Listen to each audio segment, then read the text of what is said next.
Listen, we talk all the time we talk all the time on this program about quarterbacks under pressure.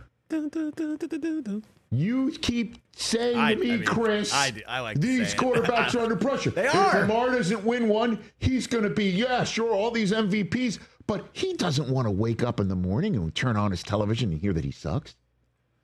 Josh Allen. I mean, he's got all the pressure in the world on him because he can't get past Kansas City. Forget the fact that he's generationally enriched and happily married.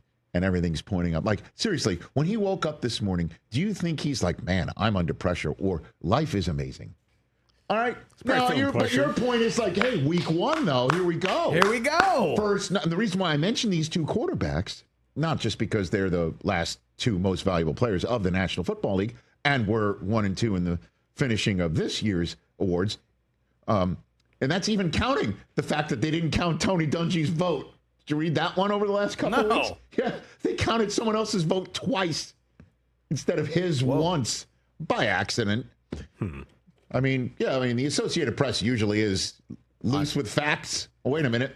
I'm told they're not. Listen, my point is this. I bring these two guys up because they face each other week one Sunday Night Football. Yeah, let's go. The pressure will be on. It will be on. Right off the bat. But I keep saying, no.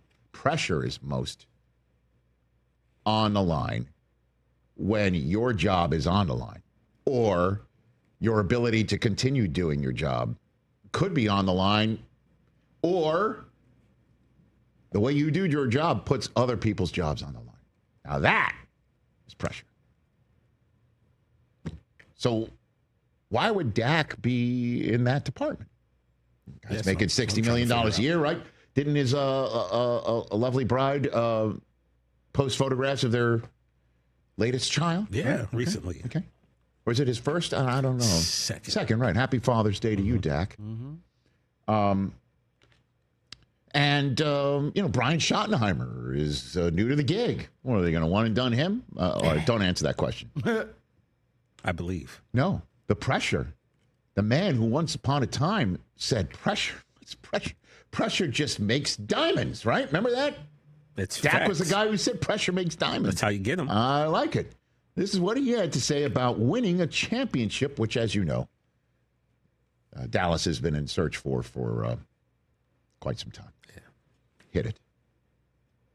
Yeah, I want to win a championship. The legacy, the things, whatever comes after I finish playing will take care of itself. I want to win a championship.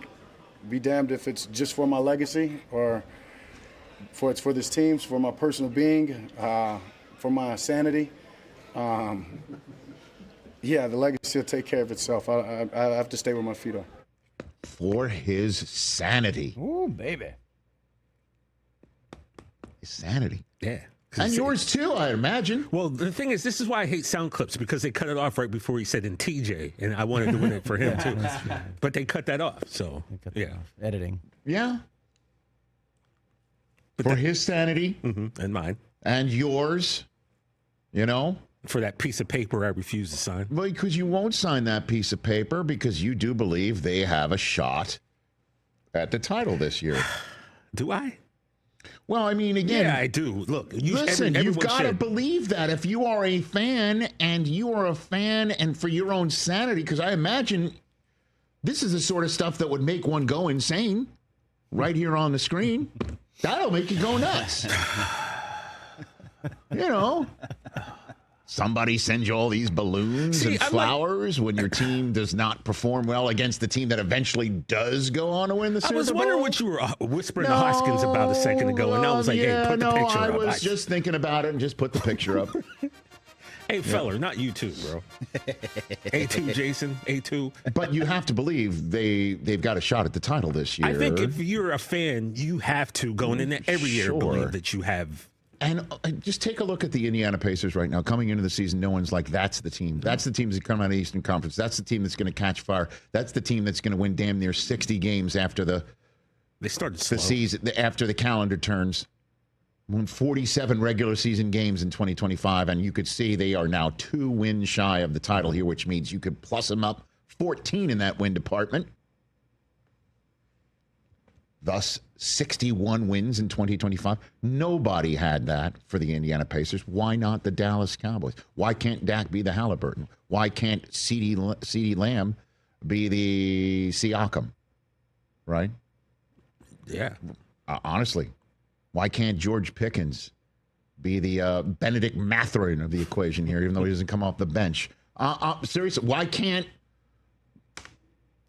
Javonte Williams be T.J. McConnell? Why can't? Well, I mean, there's reasons, but there's why can't Brian Schottenheimer be the Rick Carlisle? Rick Carlisle won a ring in Dallas. Facts. Okay. And you got a quarterback that's thinking about it. That's what I take out of it. Everybody thinks Dak's just going happy-go-lucky on his life. We see his Instagram life. It looks pretty happy-go-lucky, but he's clearly needing for a championship to help his own sanity, which leads me to now giving you, Chris Brockman, what you like. The top 5 list. Oh, boy. Top 5 of the quarterbacks most under pressure. Yes! Let's go! In 2025. I don't think you will like the list. What? The topic, the subject matter, you dig. Not going to include The top 5 you like. Chris. I don't think you're going to like the list. Hit it. High five. 1, 2, 3, 4, 5. Rich's Top 5. All right, here you go. Hold on, let me get my always first environmental notepad. Here you go. Here you go. First to last. All right. This is pressure remediation. Number 5 on this list is Tua Tagovailoa. He's got a long-term contract that he's just beginning on, right? I mean, it was an extension. So he's got a lot of runway contractually. But we've got to see him stay healthy. We've got to see him stay healthy. This is the only one on the list of somebody who's under pressure in the manner in which you call it, Chris, which is you don't want to be talked about. You don't want to be looked at as an albatross contractually or a cinder block tied to the rest of the franchise as you're thrown into the deep end of the Florida Keys. Like that's what we got to get. You know, he's definitely under pressure this year. Zach Wilson is right behind him. And right behind him, you know, is a large step down, one would think, potentially, for Mike McDaniel, who needs this guy to have this offense run as high-powered as possible. I'm putting Tua number 5 on this list. Okay. Number 4 on this list, somebody who is looking to become the latest quarterback in the category of didn't work out in his first spot, but look at him now in his second or third spots. You know what I'm talking about. I'm talking about the Jared Goffs, the Baker Mayfields of the world, right? Okay. Where Sam Darnold. Right. You're in year 4, year 5, year 6, year 7. You're in age 26 through 30, and you're getting your other shot. And now you're finally in the right spot. I'm going Daniel Jones here. Daniel Jones is number 4 in this list. If he shows up in Indianapolis and has the same issues that we saw with the Giants, number 1, this would help Daboll saying, see, it wasn't me. It would also be one of those situations where do they go now if Richardson turns out to be injured? What happens next? What happens to Shane Steichen? And again, you know, we have no idea what the daughters of Jim Irsay, how they're going to run this franchise. We don't know. Yeah, That's true. That's okay. I've been going to bet like they're dead. And so we don't know. And that's talk about pressure. That's number 4 on this list. Number 3 on this list could be last rodeo. Most likely the last rodeo. And I understand he's a first ballot Hall of Famer. Doesn't matter. But this is his last shot at a title. I'm putting Aaron Rodgers right here, number 3 on the list. I don't think he's going to feel pressure. As you know, he's doing this for his soul. And we also know whatever's going on between his temples, he has a firm grasp on what makes him smile and what makes him wake up and breathe the air and chew on bark. But, I mean, for the football aspect of it, it's the last shot here, right? I mean, and if he does get one more year next year, it means because he went on a deep run and he's shown that he's got the Brady in him in his early 40s. Right. So that would be what's at stake. If he wants to keep playing, he's got to play well. If he doesn't want to keep playing anymore, then this is the last rodeo, which means he's got to make the most of it, which means that's pressure. Number two, I'm going to put my guy here because he's got the quarterback whisperer as his head coach, and there are a lot of Vikings fans that are wondering if J.J. McCarthy's the real deal. I don't think he's going to feel the pressure. I think he's got a great head on his shoulders, and he is going to nail it. But outside looking in here, he's got a Ferrari being handed to him.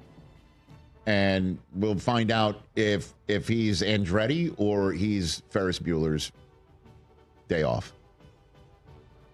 Is he going to crash it? Or is he going to go and just hit the winner's circle? Yeah. Because they told Sam Darnold, thank you for that great season, but we're going to the kid. That's number two. And then number one, he's on the list. He said it's for his sanity. It's Dak. Come on, Joe. It's for his sanity.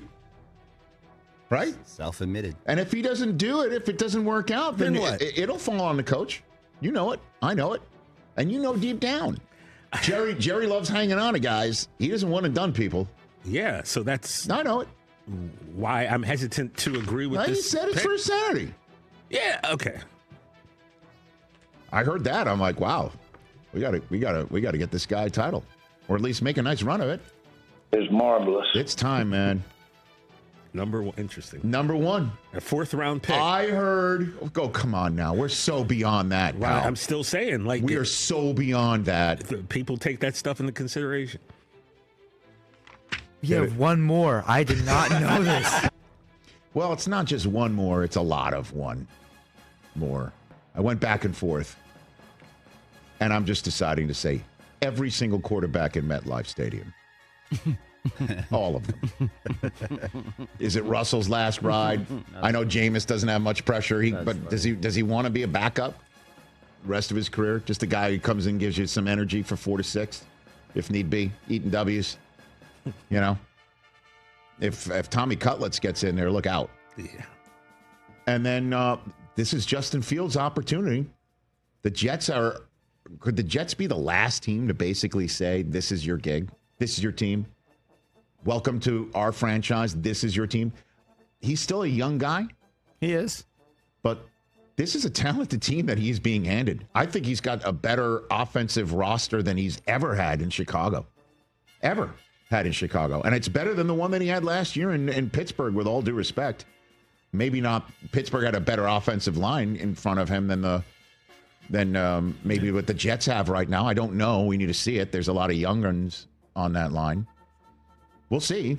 But that's Breece Hall. That's Garrett Wilson. You know, those are my top 5 quarterbacks under the most pressure in 2025. You're right. I don't like it. I don't like the list. I know. Because there's no MVPs on it. There's no people that need to win a Super Bowl in order to be considered great. Here's the deal. Those people are fine, Chris. They don't need to win anything. I buy Dak being on this list, and then maybe the one more could have been Rodgers, but people without expectations don't have pressure. Okay. I hear you. In my opinion. That's my list, and I'm sticking to it. Catch the Rich Eisen Show live weekdays from 12 to 3 p.m. Eastern on Roku Sports Channel in the U.S.